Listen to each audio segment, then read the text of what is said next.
Attention! This makes absolutely no sense. Ladies and gentlemen, this is Zander's Facts. Hello everyone, welcome in to the latest edition of the Zander's Facts podcast. I am of course the aforementioned Zander. It is Wednesday, August 2nd, 2023. It is episode 113 of the podcast. 113 facts for y'all. We got a lot to talk about this week. Yeah, the Women's World Cup that's going on in Australia and New Zealand, and the US women who played Portugal very early Tuesday morning or Monday night, depending on when you watched, where you were. We'll talk. I've lots of things to say, so we'll talk about that in just a second. Where also our main topic for this week is NIL in college sports, name, image, and likeness, which is basically thrown a wrench into everything that's been going on in college sports for the good, I think, personally. And so we talk about what NIL is, how we came to this point, what's going to happen in the future, how it's affecting college sports, all that stuff, everything you need to know about NIL, which is, if you watch college sports and you're into college sports, then it's a pretty important topic to know about because it's basically dominating the headlines. I mean, there's other things going on too right now, like Colorado going to the Big 12 conference realignment, all that stuff too, but NIL is really an integral part of college sports right now that you really can't talk about college sports without talking about NIL. Football, basketball, gymnastics, any sport basically. So we're going to talk about all that in just a second here on the podcast. I'm going to give you all the lowdown, but before we do that, I just wanted to remind you all that if you like the Zander's Facts podcast, if you think you're going to like all the facts on this week's edition, remember to follow this podcast, download this episode 113, rate and review the podcast, and then check us out on all the socials, Twitter, Threads, Facebook, Instagram, TikTok, at Zander's Facts, that's Zander with a Z, and most importantly, remember to tell all your friends,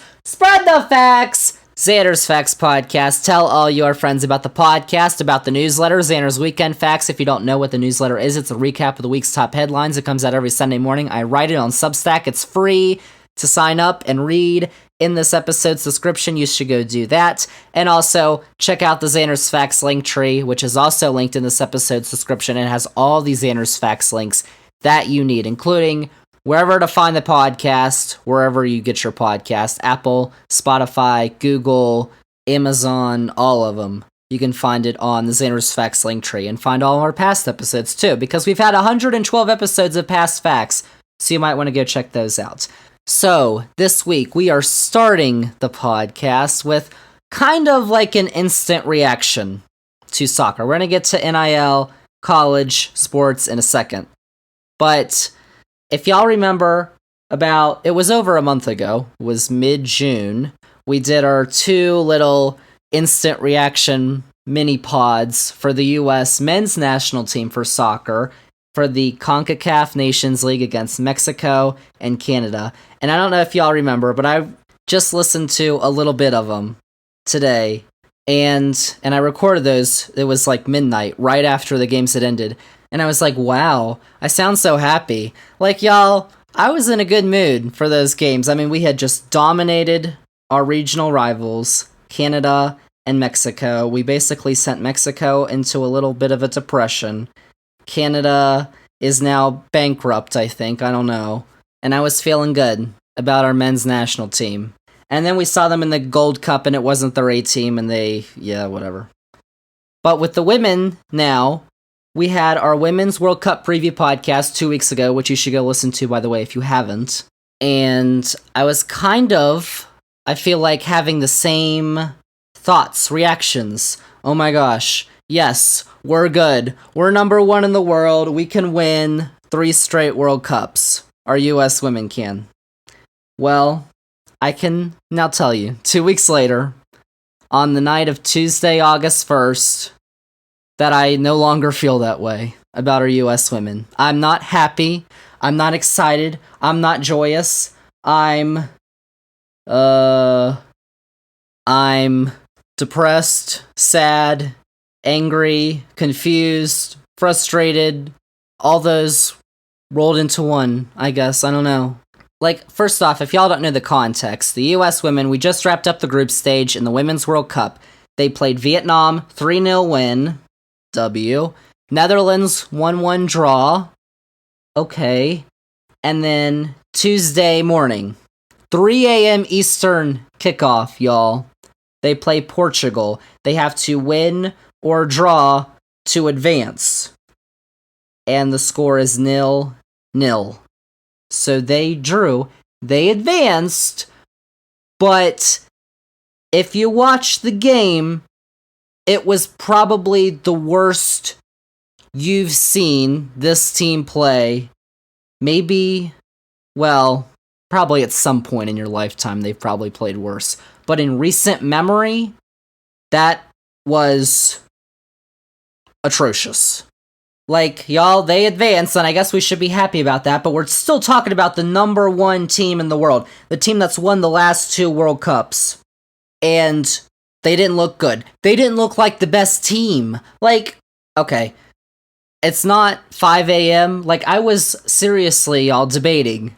Because I woke up at 3 a.m. and I actually watched. I knew I wasn't actually going to get up, so I set it up so my lights in my room came on when it was 3 a.m., and so then I had to wake up, and so then I actually watched the game, and I was, groggy. But by 5 a.m., I was up. I was ready to go. I was about to record an instant reaction podcast, y'all. Lucky I didn't, because I'd be a lot more animated, I think, than I am now. Now I think I've just come down to the realities of what's happening. But y'all, that was rough. If you didn't watch the game, I mean, listen, the way this all started out, and there's other factors I think that make this worse too, like the fact that it was 3 a.m., the fact that they're not finishing atop their group, which means that their times for their knockout rounds, like the kickoff times, are worse, kind of, than they would be if they had finished atop the group. There's results from other teams that we see, and then we see this team's results. It's kind of a conflux of factors. There's other things I want to talk about too, but just starting out with what happened in the game, it looks disjointed, like they don't have chemistry, and that's, probably something we thought was going to happen coming in, considering you have a majority of your players playing in their first World Cup, and all those players who played in 2015 and 2019 and who led you, there's only a couple left. And so, as I mentioned 2 weeks ago, it's kind of a changing of the guard right now for the U.S. women's national team, but we thought we were strong enough, really, as a team, maybe, or they were as an organization, to get through that and be able to still perform like we've seen. That has not turned out to be the case, and we should have kind of expected it against Vietnam. We won 3-0, but we had, 26 shots? Like, it should have been a lot more than 3-0. And then the Netherlands game, 1-1. The only reason we got a point was because Lindsey Horan, got furious at her teammate for her club who plays for the Netherlands and scored the header off the corner to make it 1-1 because the Netherlands scored in the first half, and so we were down at halftime, and we dominated that second half, but it was still only 1-1. We still only got a point. And then we see what happens against Portugal. This was absolutely the worst performance of the World Cup, of those 3 games, for the U.S. I mean, at least we're not Canada. Canada's out, by the way, if y'all didn't know. We're not out. We're still going to play another game. Like, I'm not trying to... This isn't a funeral. I mean, I guess I asked on the episode notes, if you read those, is it time to panic? Well, from what I saw, it might be. As I said, it just looked so disjointed. They didn't look together. There didn't look like there was really much leadership that was helping the young players on the team when you're talking about the mental aspect of it. And then when you're talking about on the field, they at times they looked lost. And really, it was because of Naomi Girma, who was playing in her first World Cup in the back, in defense, and the post that were still in it.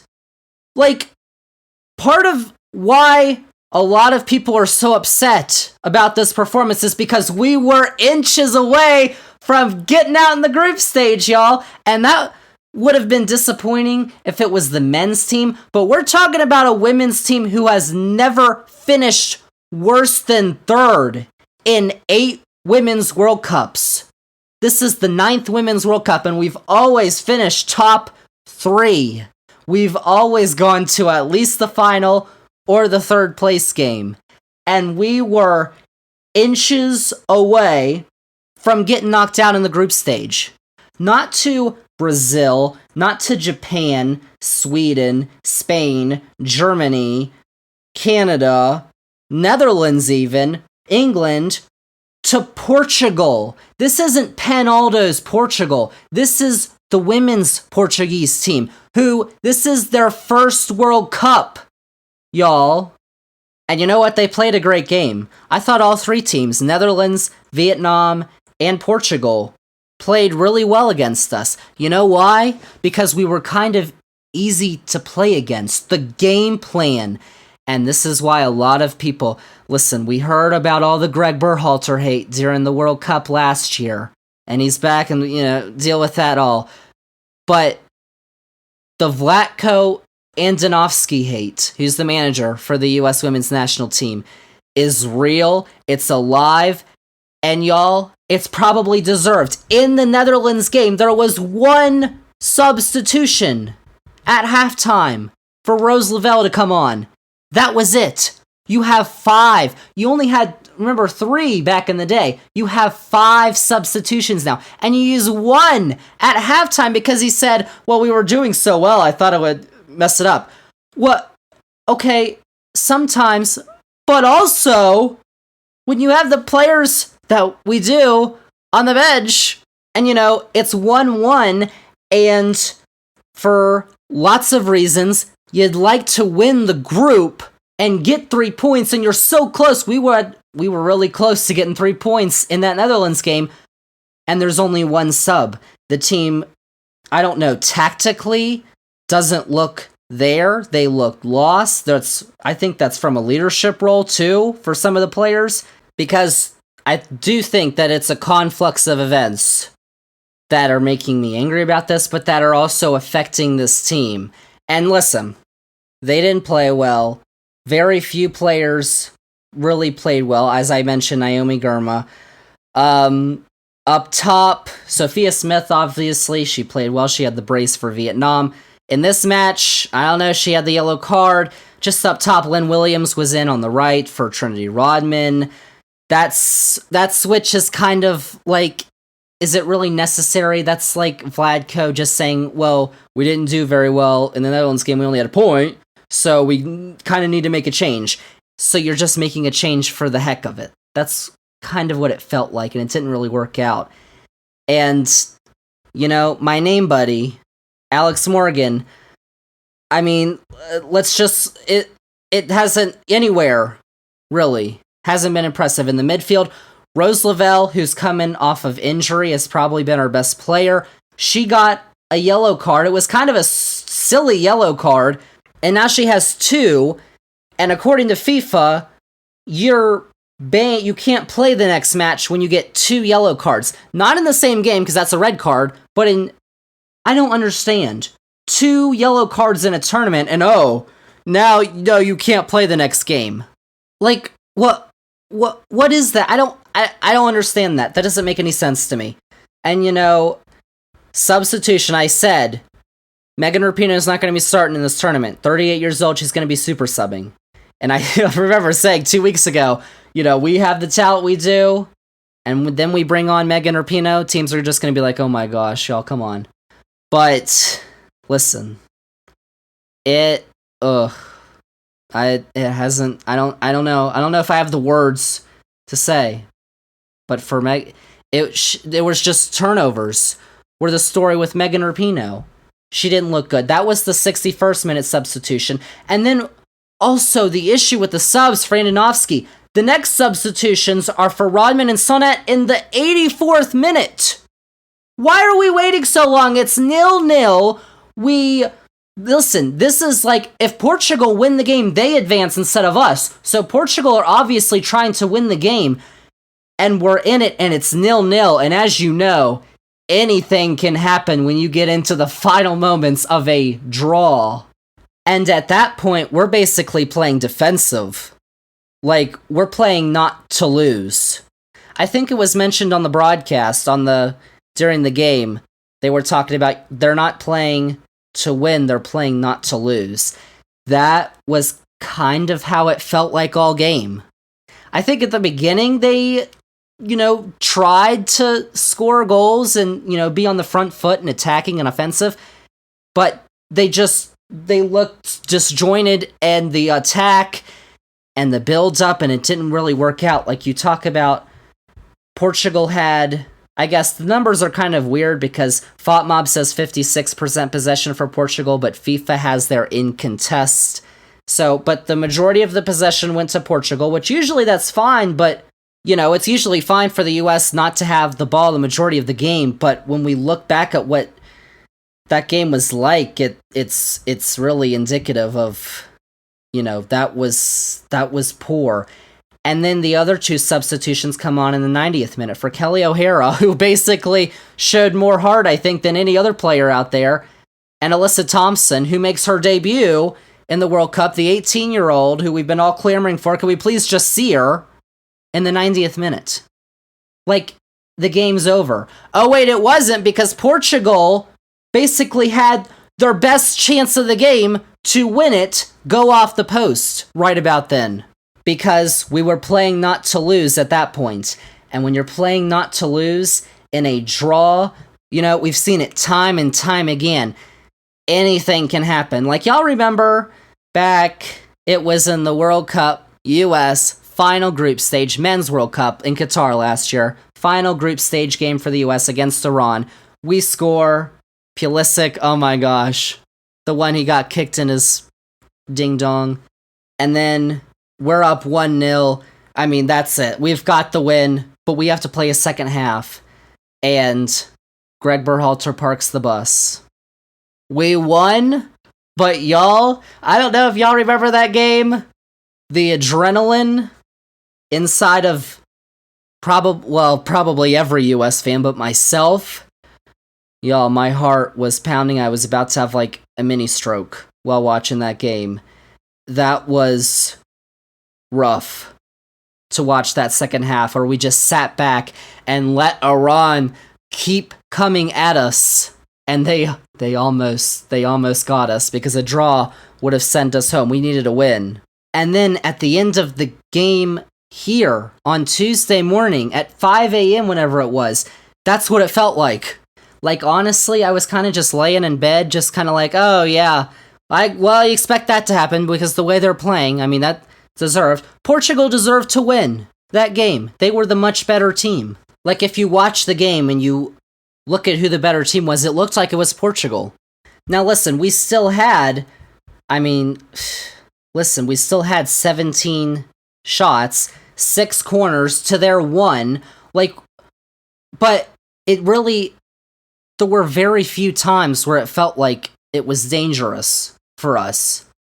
Like, the finishing that we kind of said everything worked in the Vietnam game except for the finishing, because we had those 26 shots and we only had 3 goals. And so that's an issue, but it just feels like cohesion, really.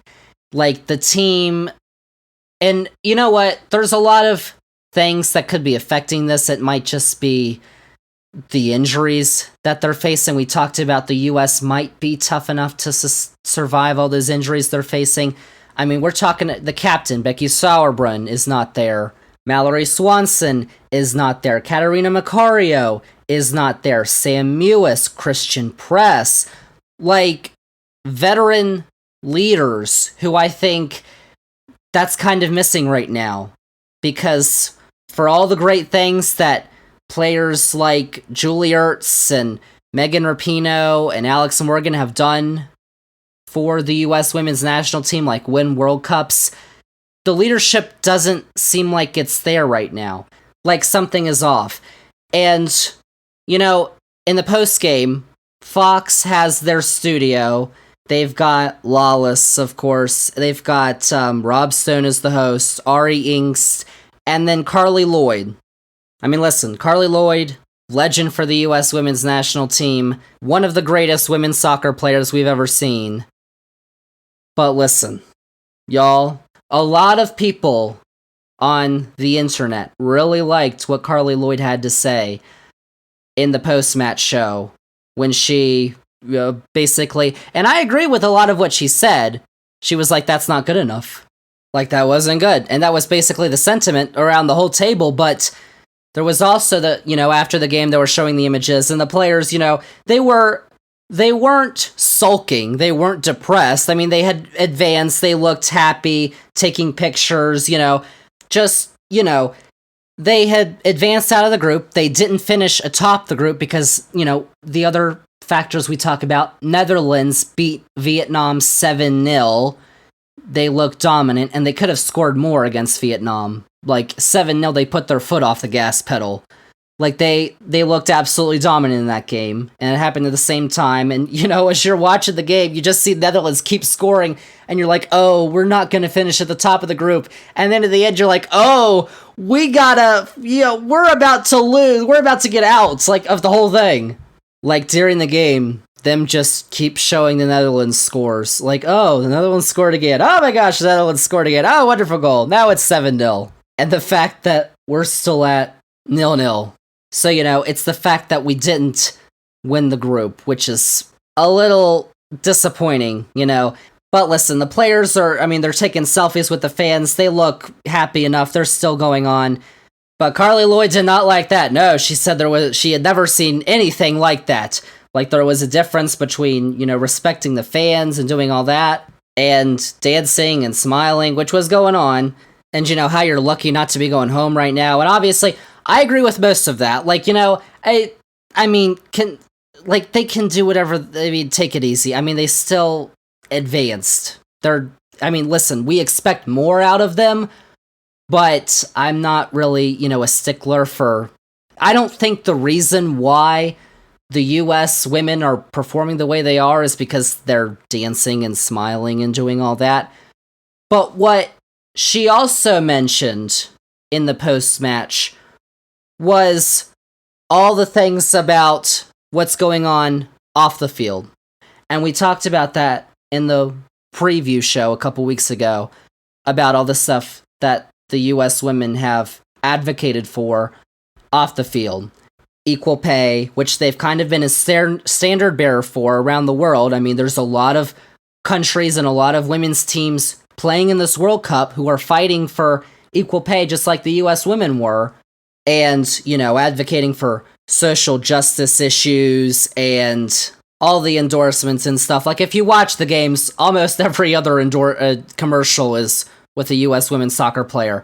But when Carly Lloyd, on the Fox Soccer broadcast, by the way, where she's sitting next to Lawless, and Lawless has to be the one who's like, we're not, trying to be, old man, old lady, says back in my day.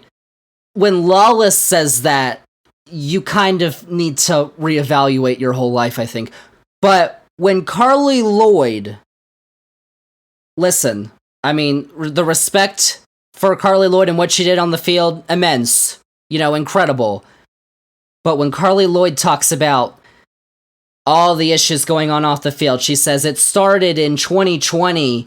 I could sense it, right when I was leaving.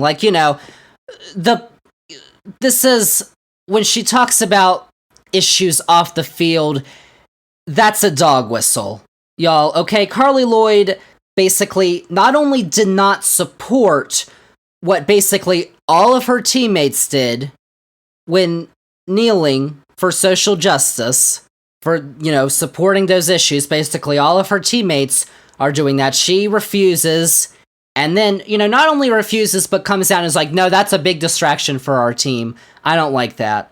And she comes off as this person who was deeply serious about soccer and the game and not trying to have any of the other distractions. Like, that's what she wants you to think. And with all the endorsement deals, I guess, players like Megan Rapinoe, Alex Morgan, Sophia Smith, you're seeing them everywhere. She talks about how that's a distraction for the team and how that's a major issue. That's what's really affecting them at this World Cup is not the tactics, which are clearly something is up. And Vlatko, I don't know. I tried to leave that to the professionals, like the people on Fox, but they don't really talk about tactics on that show. They just really talk about, oh, well, we must win. We're the United States. And you know what? All the off-the-field stuff. But in the fall of 2016, Carly Lloyd's playing for the Houston Dash, but she's doing a book tour. While she was playing, continuously promoted her CL10 stuff, merchandise.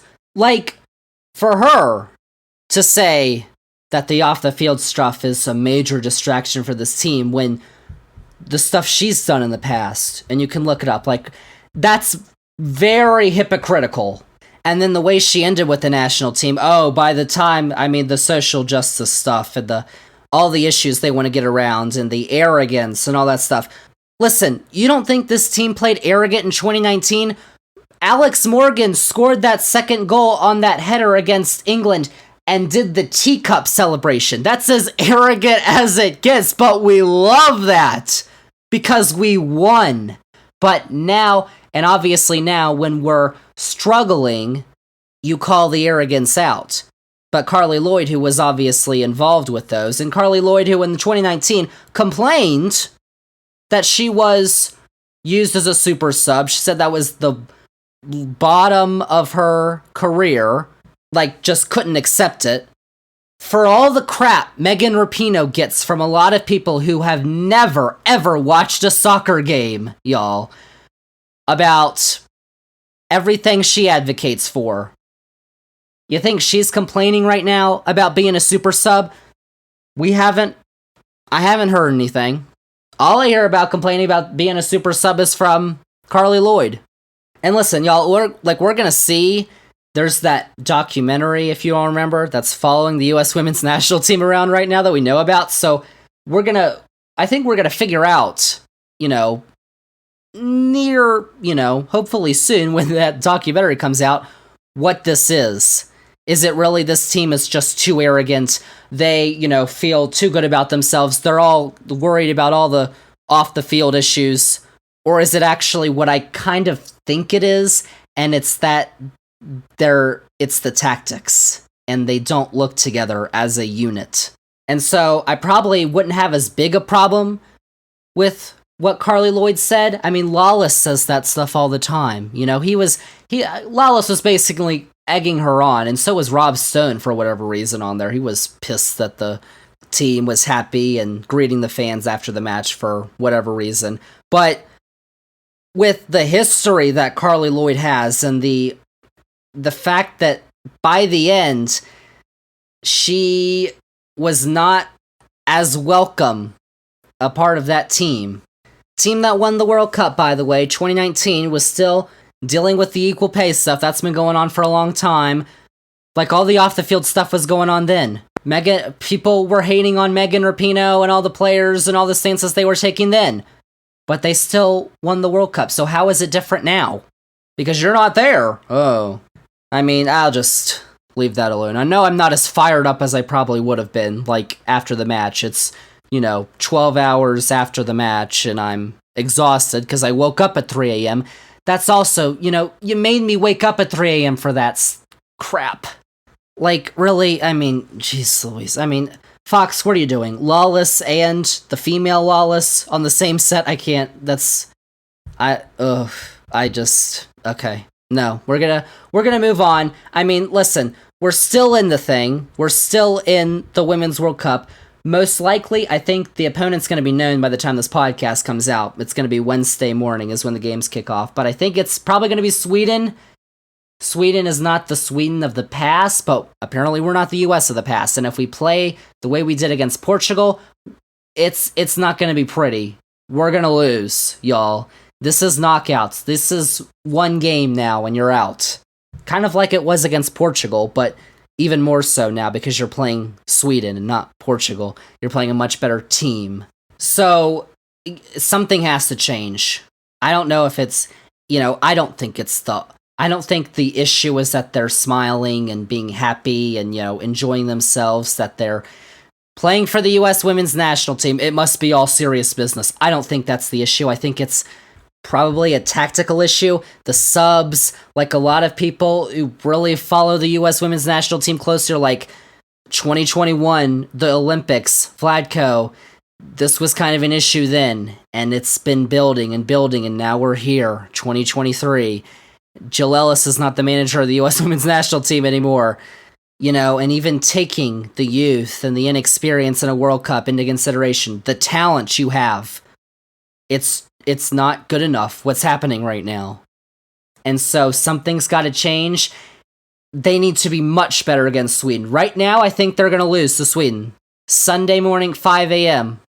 Like, ugh, jeez Louise. If they had won the group, they'd be playing at 10 p.m. And then their quarterfinal match would be at 9 p.m. That'd be a lot.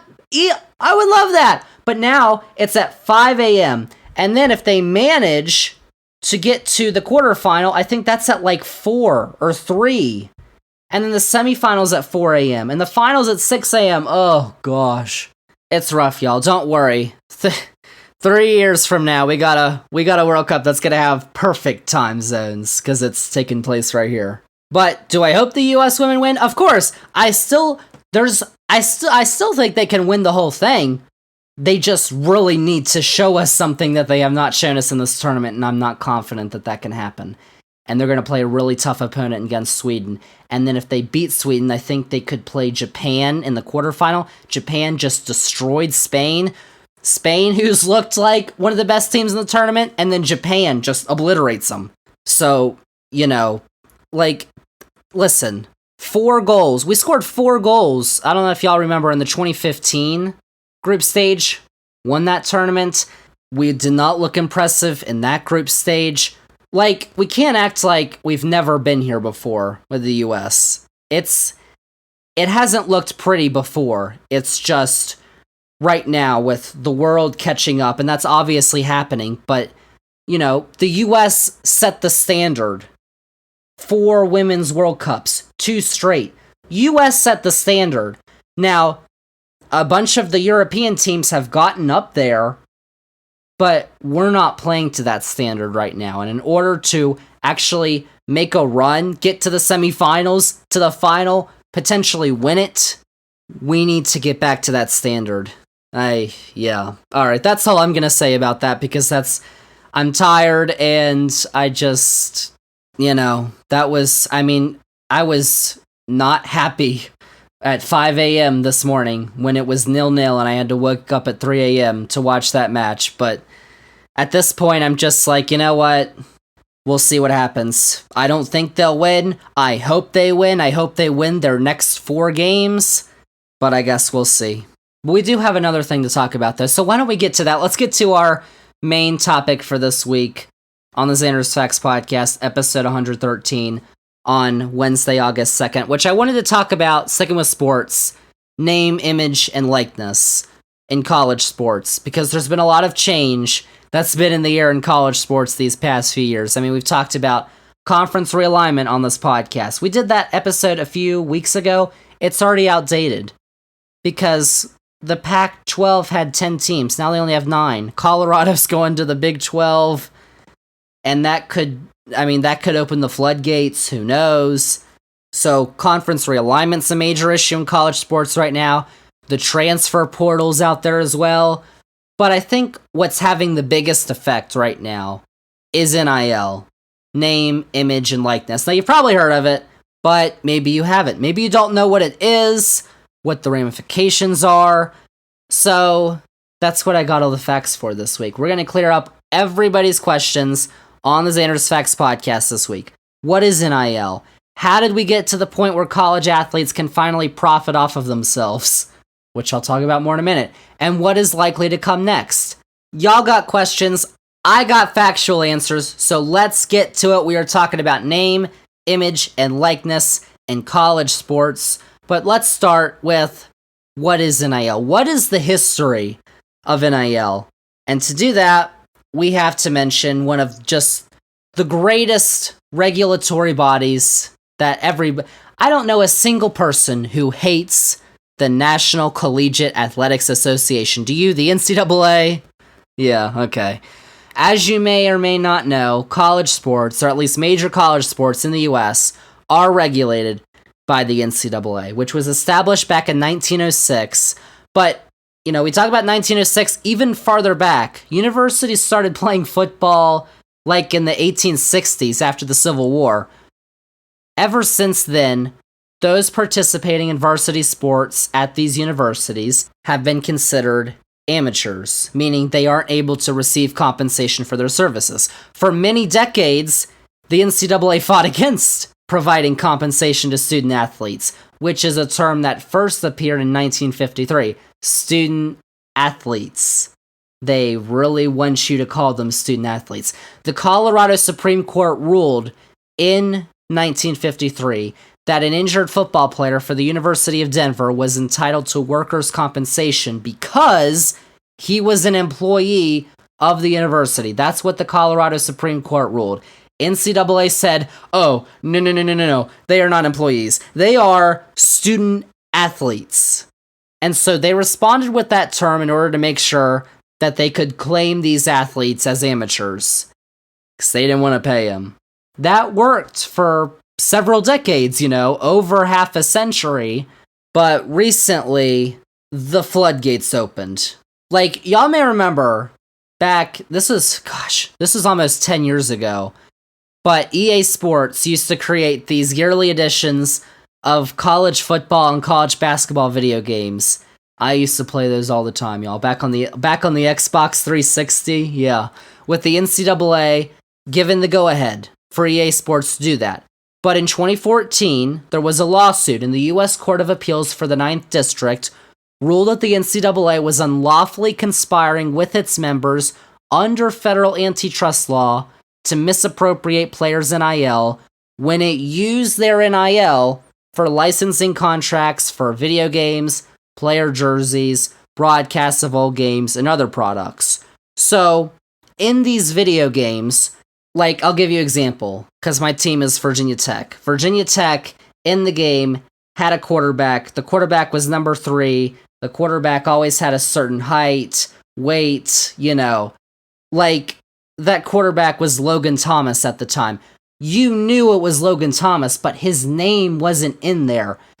He was basically him, but it was QB number 3, or they put some randomly generated name.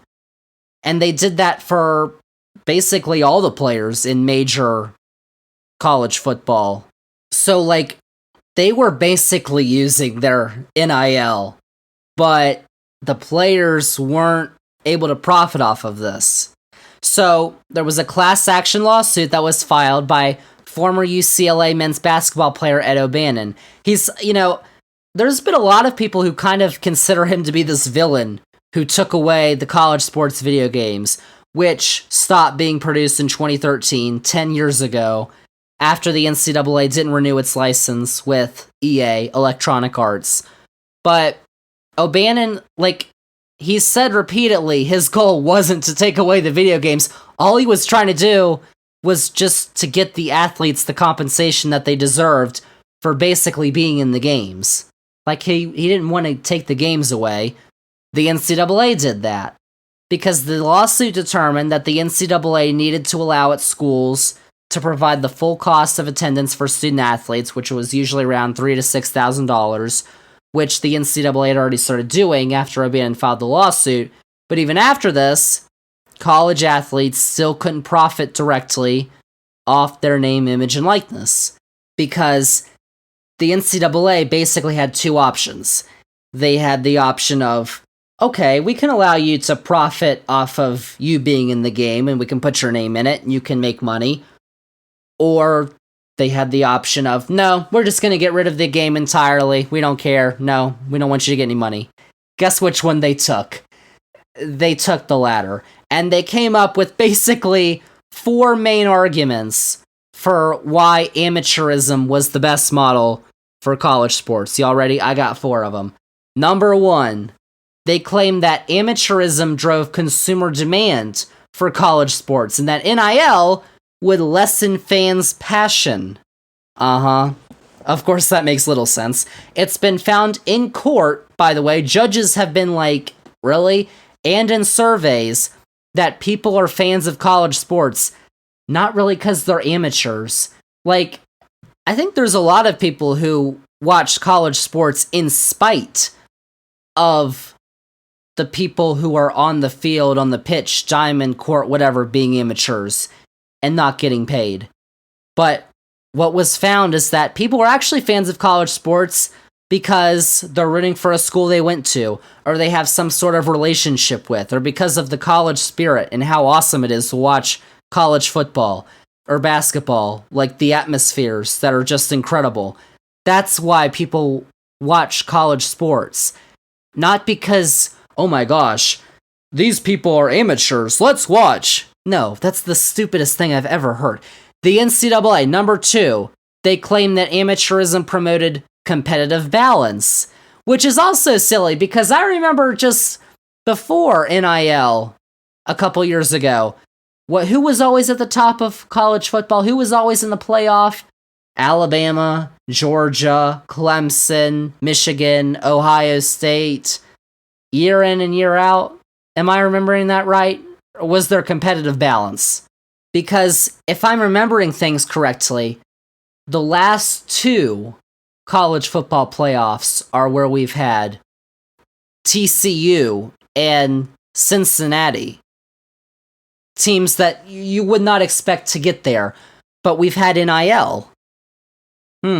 So maybe NIL promotes competitive balance. Maybe it's the exact opposite of what the NCAA was actually arguing. Imagine that. Number 3, the NCAA argued that amateurism helps integrate academic and athletic goals, promoting education, which is obviously a good thing. However, courts have argued that makes little sense because there's other NCAA rules, like limiting weekly hours spent on athletics, mandating class attendance, that do more to promote education, not getting paid.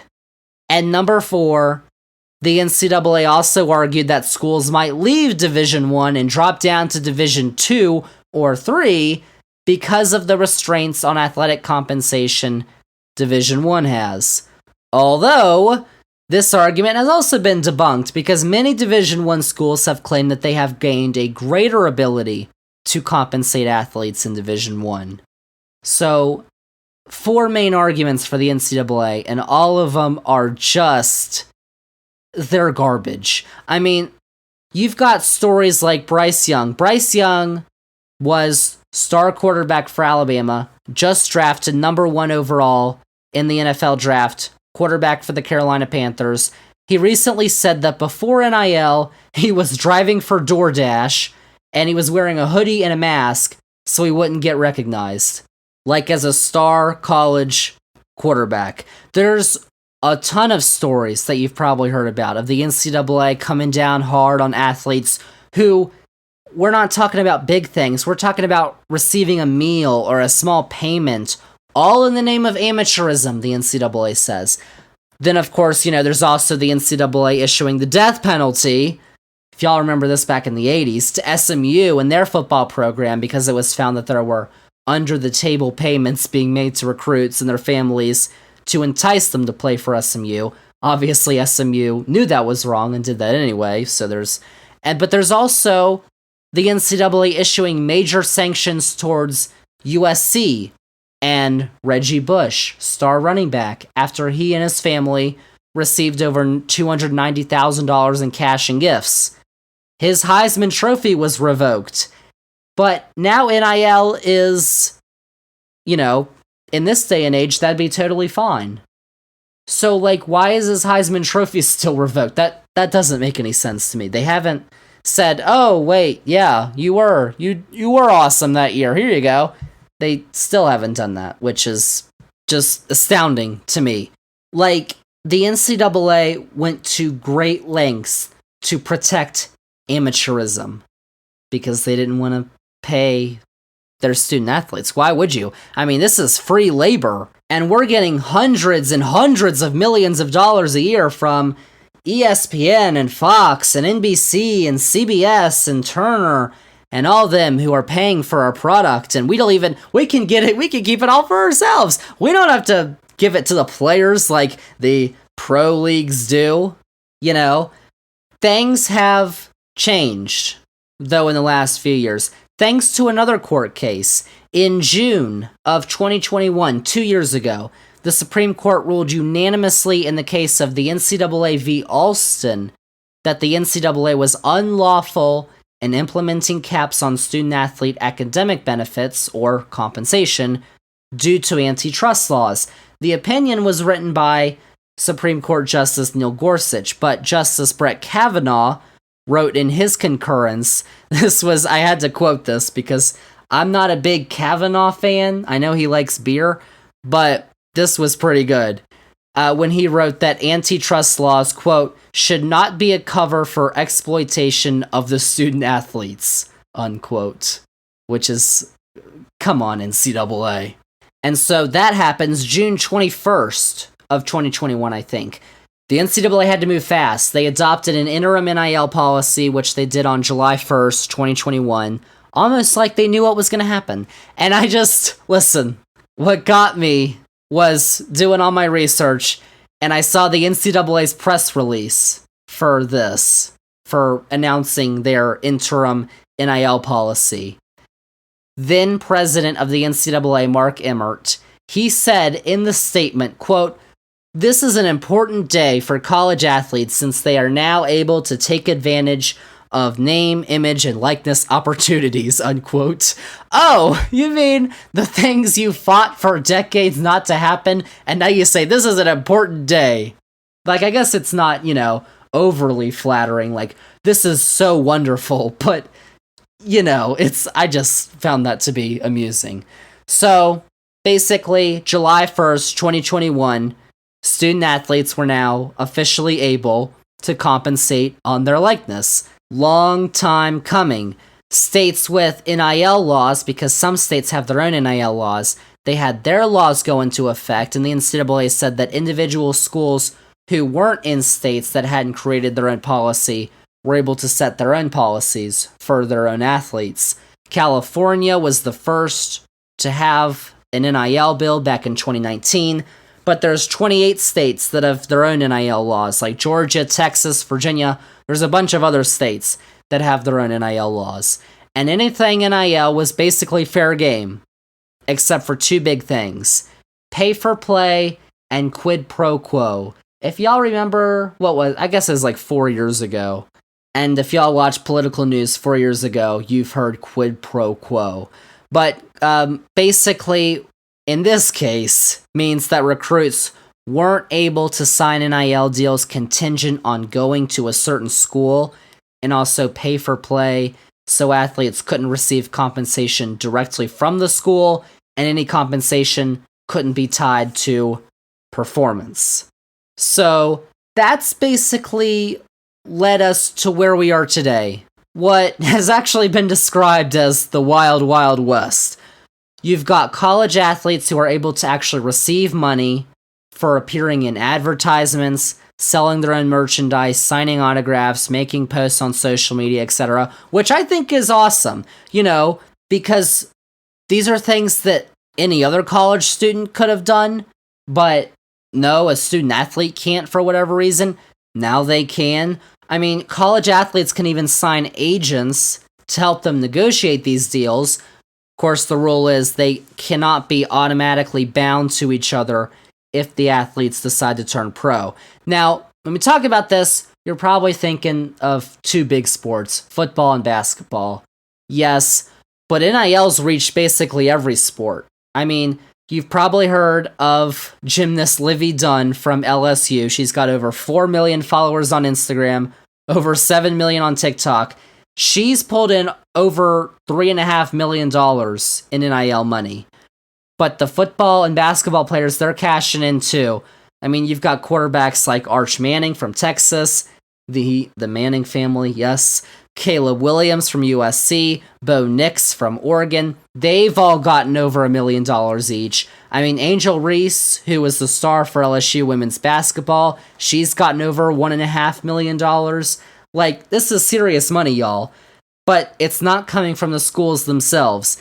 It's coming from what we know as collectives. Now, a collective is like this company that's usually founded by alumni of a university. It raises money and assists athletes of those schools to facilitate NIL deals. I mean, you've got examples like at Penn State, they have Happy Valley United. They have the Grove Collective at Ole Miss. At USC, they have House of Victory. Like, they're not directly a part of the school. In a lot of cases, though, they work closely together.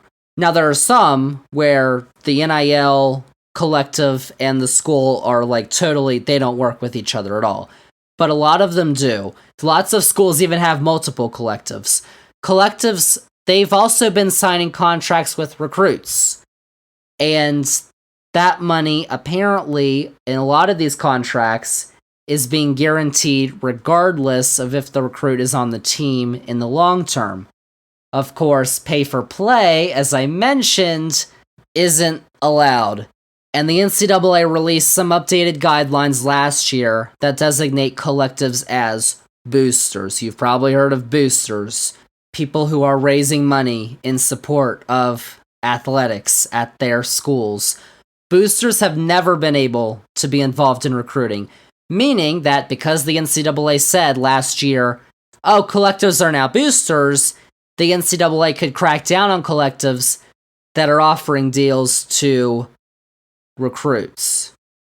Of course, if the NCAA did that, they'd probably set themselves up for another lawsuit. NCAA could face further antitrust scrutiny. They wouldn't like that.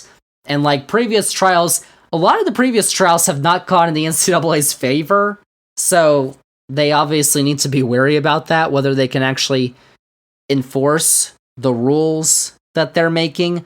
But it has led to many thinking that there needs to be more guardrails. There was one Power 5 head coach in football who was quoted in an article in The Athletic. He said, quote, "We all know what's going on at some places, and now it's the wild, wild west. It's out of control, and it's beginning dramatically worse by the week, by the day, it seems," unquote.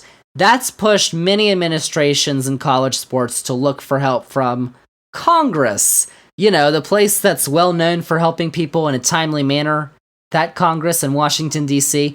But there's actually been several bills regulating NIL that have been proposed. There was a bipartisan bill that was proposed last month that would, along with NIL regulation, would also suggest that schools be required to be more transparent about their finances and put funds toward post-career medical expenses and long-term guaranteed scholarships.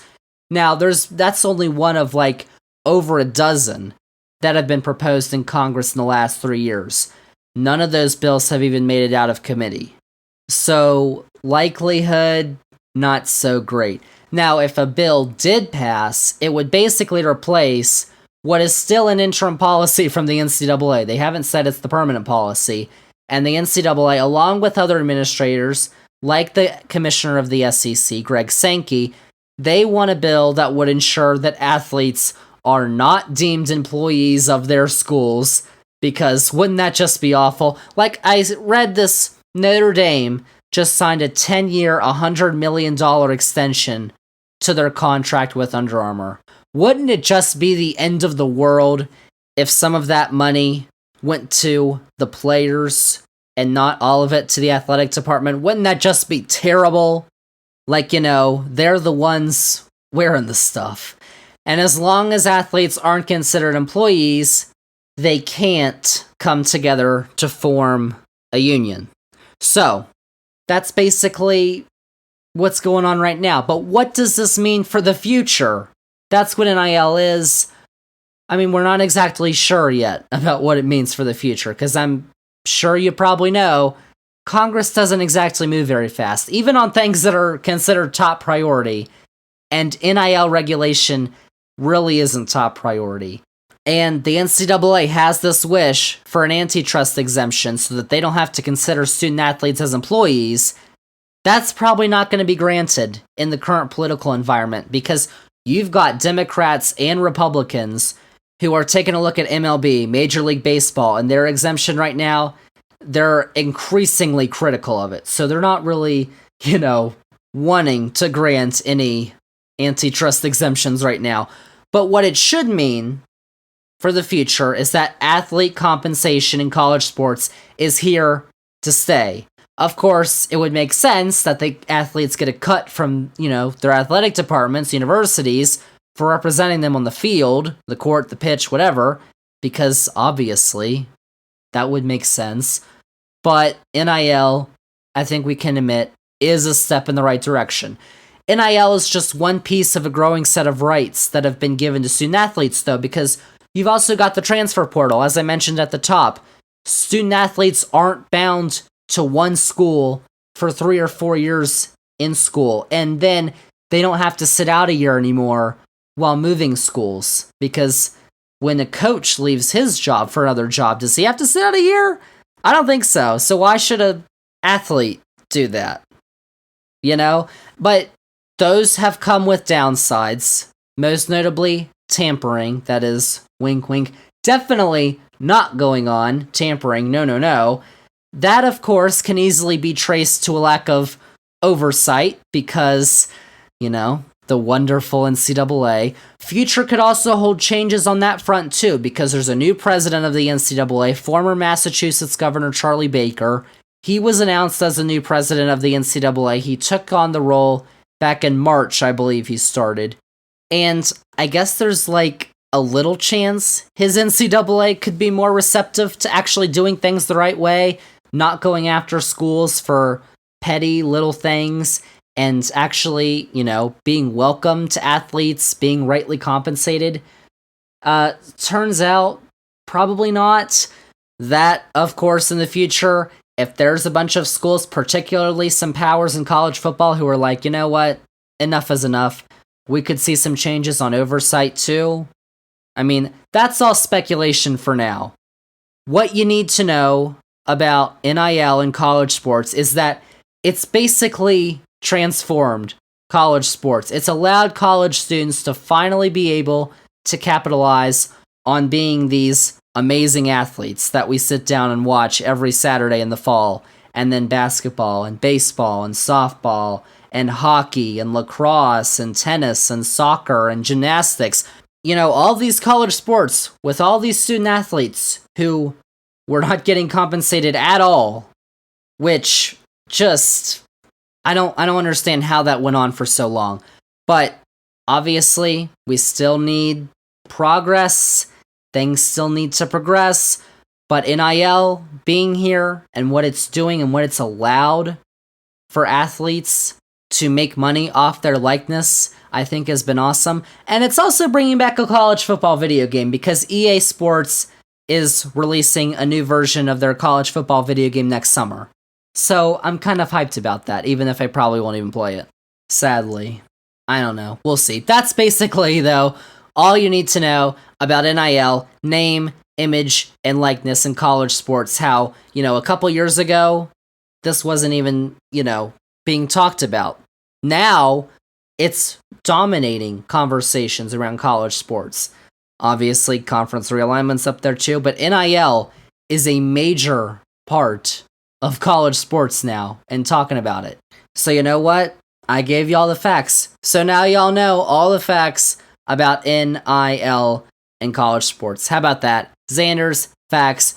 Those are all basically all the facts I have for this week's podcast, though, y'all. Thank you all so much for listening. Remember that if you liked all the facts on this week's episode, remember to follow this podcast, download this episode, episode 113, rate, and review the podcast. Then check us out on all the socials, Twitter, Threads, Facebook, Instagram, TikTok, at Zander's Facts, that's Zander with a Z. And most importantly, remember to tell all your friends, spread the facts, Zander's Facts Podcast. Tell all your friends about the podcast, about the newsletter, Zander's Weekend Facts, about Zander's Facts on YouTube. All our new episodes, including this one, get posted to YouTube. You can watch with a nice background, go subscribe, do all that.